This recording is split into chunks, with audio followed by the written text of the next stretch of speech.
And that's how gossip spreads. We played the game telephone before, right? One person says something at one end, and it ends up totally different on the other end, right?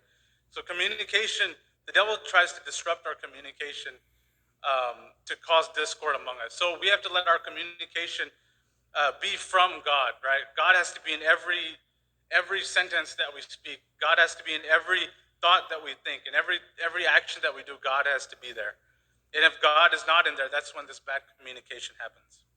Pride is also a big problem that breaks unity. You can see from the images there that one guy is really huge. He's trying to crush a little guy there.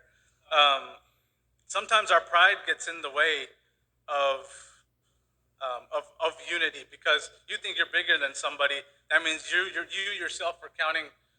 You are bigger than everybody else, right? But that's not true. We are all. The verse that we read before says that we are all one through Jesus Christ, right? We may not all do the same things, but we are all one through Jesus Christ. And I've heard the saying in the top right: "There's no I in team, but there's a me."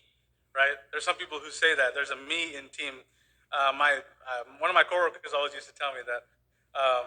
In the top right picture, you see he has a crown on his head, um, seeing that he's the most important. But we are not all the most important. We all have to work together, and we are not.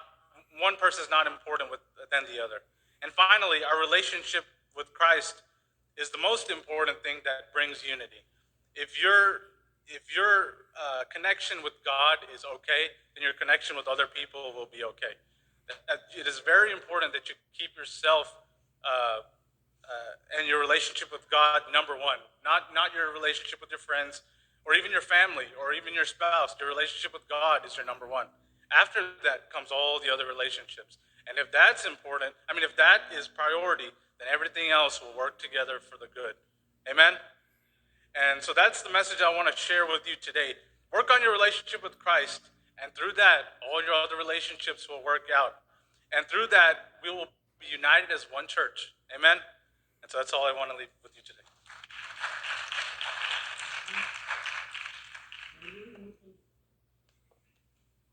Tim, I really appreciate it.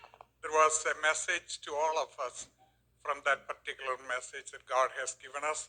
And Tim was so busy these days, but thank you for sharing with us. And his engineering background also helps in that thinking process. And when something works together, that function well. Even the church is very much, we all know that principle behind it. All of us are aware of it. We heard it so many times. But in practical life, can we do it? None of us are, no one is more important than the others.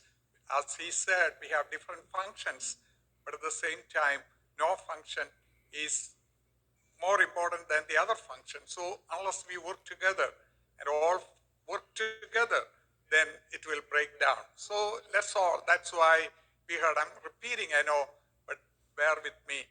That's why the Apostle Paul teaches us to keep the unity, work all parts together, then only it functions well.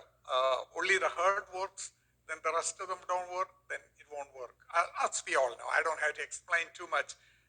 Thank you, Tim, and all the youth for their activities, and I appreciate the youth. They're doing a lot of things behind the scene.